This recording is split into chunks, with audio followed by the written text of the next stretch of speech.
আবাসেও thread culture সতর্ক করল নবান্ন। এসে গেল একগুচ্ছ নতুন গাইডলাইন। হ্যাঁ বন্ধুরা, একগুচ্ছ নতুন গাইডলাইন এলো, যেগুলো অবশ্যই আপনাকে মানতে হবে। যদি না মানেন তাহলে সেক্ষেত্রে অবশ্যই কিন্তু আপনি বাংলার বাড়ি বা আবাস যোজনা প্রকল্পের ঘর তৈরির পেমেন্ট কিন্তু পাবেন না। তাহলে বাংলা বাড়ি প্রকল্পের প্রথম কিস্তির পেমেন্ট অর্থাৎ 60,000 রুপিজ এটি কিন্তু আপনারা আজকে বা কালকের মধ্যে পাবেন। তাহলে কারা কারা বাংলা বাড়ি প্রকল্পের আওতায় এই পেমেন্টটি পাবেন এবং এ সংক্রান্ত কি আপডেট দেওয়া হয়েছে সমস্তটাই কিন্তু আমি আপনাদের ভিডিওর মাধ্যমে জানাতে চলেছি। তো আপনারা কবে থেকে বাংলা বাড়ি প্রকল্পের 60,000 রুপিসটি পাবেন, এক্ষেত্রে আরও কী কী নতুন নিয়ম এলো সমস্তটা আমি জানাবো, তাই ভিডিওতে অবশ্যই আপনারা ধৈর্য ধরে সম্পূর্ণ দেখবেন। তো বাংলা বাড়ি প্রকল্পের আওতায় সব মিলিয়ে আপনারা জানেন 1,20,000 রুপিস রয়েছে। তো প্রথম কিস্তি পেমেন্ট কিন্তু 60,000 রুপিস, যেটি কিন্তু ডিসেম্বর মাসে দেওয়ার কথা। তো আপনাদের মধ্যে এই মুহূর্তে সবথেকে বড় যে খবরগুলি সামনে আসছে আপনারা অন স্ক্রিনে দেখতে পাচ্ছেন, গাইডলাইন প্রকাশ করা হলো, সেগুলি কী কী অবশ্যই আমি কিন্তু আপনাদের ভিডিওর মাধ্যমে জানাবো, তাই অবশ্যই ভিডিওতে কিন্তু আপনারা সম্পূর্ণ দেখবেন। তো এই সংক্রান্ত দেখতেই পাচ্ছেন এখানে কিন্তু খুবই গুরুত্বপূর্ণ কথা বলা হয়েছে। কেন্দ্রীয় সরকারের অন্যতম জনপ্রিয় প্রকল্প হলো গ্রামীণ আবাস যোজনা। দীর্ঘ 2 বছর ধরে রাজ্যের বিরুদ্ধে দুর্নীতির অভিযোগ তুলে এই প্রকল্পের পেমেন্ট কিন্তু বন্ধ করে দিয়েছে কেন্দ্র সরকার। আপনারা জানেন কেন্দ্র সরকার কিন্তু এখন বর্তমানে দিচ্ছে না, রাজ্য সরকার তার নিজের কোষাগার থেকে দিচ্ছে, যা নিয়ে ইতিমধ্যেই কেন্দ্রের বিরুদ্ধে বঞ্চনার অভিযোগ তুলে একাধিকবার সরব হয়েছেন রাজ্যের মুখ্যমন্ত্রী মমতা বন্দ্যোপাধ্যায়। আপনারা জানেন মুখ্যমন্ত্রী মমতা বন্দ্যোপাধ্যায় কিন্তু এই নিয়ে কিন্তু একাধিকবার অভিযোগ জানিয়েছে। শেষমেশে এই প্রকল্পের মানে বাংলা আবাস যোজনা প্রকল্পের নিজস্ব কোষাগার থেকেই এই পেমেন্ট দেওয়ার সিদ্ধান্ত নিয়েছে মমতা। তাই মুখ্যমন্ত্রী নিজেই এই প্রকল্পের নাম বাংলার বাড়ি দিয়েছেন। তো প্রধানমন্ত্রী আবাস যোজনা প্রকল্পের এখন নাম মাননীয় মুখ্যমন্ত্রী মমতা বন্দ্যোপাধ্যায় যেহেতু তার নিজের কোষাগার থেকে দিচ্ছে, তাই বাংলার বাড়ি। এরই মধ্যে এবার এই আবাস যোজনায় প্রাপকদের তালিকার নাম না থাকা নিয়ে ইতিমধ্যে বিভিন্ন জেলাতে তৈরি হয়েছে বিতর্ক।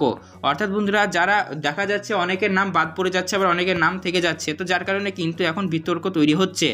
এই অবশেষে চূড়ান্ত তালিকা প্রকাশের পর প্রাপকদের যাতে এলাকায় থ্রেড কালচারের সম্মুখীন হতে না হয় তার জন্য সতর্ক হলো নবান্ন। অর্থাৎ বন্ধুরা, আপনারা জানেন যারা ক্ষমতাশালী প্রভাবশালী লোক তারা কিন্তু অনেকে থ্রেড দিতে পারে যে মানে নাম বাদ দিয়ে দেবো এরকম কিছু। তো সেক্ষেত্রে পদক্ষেপ নেওয়া হয়েছে। প্রত্যেকটি জেলা শাসককে রাজ্য পঞ্চায়েত সচিব পি একলাথন জানিয়ে দিলেন, আবাস যোজনা তালিকায় নাম না থাকার জন্য কোনো উপভোক্তাকে বা প্রাপককে ভয় দেখানো হলে তা পুলিশকে জানাতে হবে। অর্থাৎ বন্ধুরা বুঝতে পারছেন এখানে কিন্তু বড় সড়ো কিন্তু পদক্ষেপ নেওয়া হয়েছে। এক্ষেত্রে কেউ প্ররোচনা দিলেও তার বিরুদ্ধে আইনত কোনো ব্যবস্থা নিতে হবে।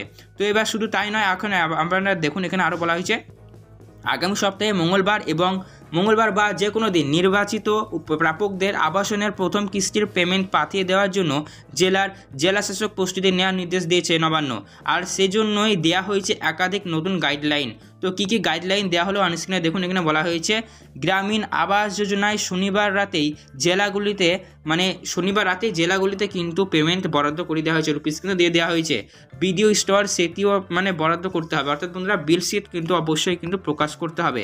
2 নম্বর আপডেট দেখতে পাচ্ছেন, উপভোক্তাদের কাছে যেন ভুল বার্তা না যায়, ট্যাব দুর্নীতির মতো যাতে না হয় সেদিকে খেয়াল রাখতে হবে। তাই একটি ব্লক বা গ্রাম পঞ্চায়েতের জন্য বরাদ্দ রুপিজ কিন্তু যেন অন্য গ্রাম পঞ্চায়েতে না যায়, একটি গ্রাম পঞ্চায়েতের টাকা যেন অন্য গ্রাম পঞ্চায়েতে না যায় সেদিকে নজর রাখতে হবে। ভিডিও একটি বিল প্রকাশ অবশ্যই কিন্তু করতে হবে, সমস্ত কিন্তু ওখানে বিস্তারিত লেখা থাকবে। খেয়াল রাখতে হবে যে বাংলার বাড়ি উপভোক্তাদের তালিকার সাথে যাতে অসহায় মহিলাদের বাড়ি দেওয়ার প্রকল্পের নাম মিশে না যায়। তার পাশাপাশি খুব তাড়াতাড়ি প্রচারের জন্য তালিকা তৈরি করা হবে, যা ছাপিয়ে প্রচার করবে জেলা তথ্য দপ্তর। অর্থাৎ বন্ধুরা বুঝতে পারছেন এখানে কিন্তু খুবই বড়সড় উদ্যোগ নেওয়া হচ্ছে। উপভোক্তাদের নাম ইউনিক আইডি পোর্টালে তোলা হচ্ছে, তারপরই প্রত্যেকের কাছে SMS যাবে, শুধুমাত্র সচেতনমূলক প্রচার করতে হবে।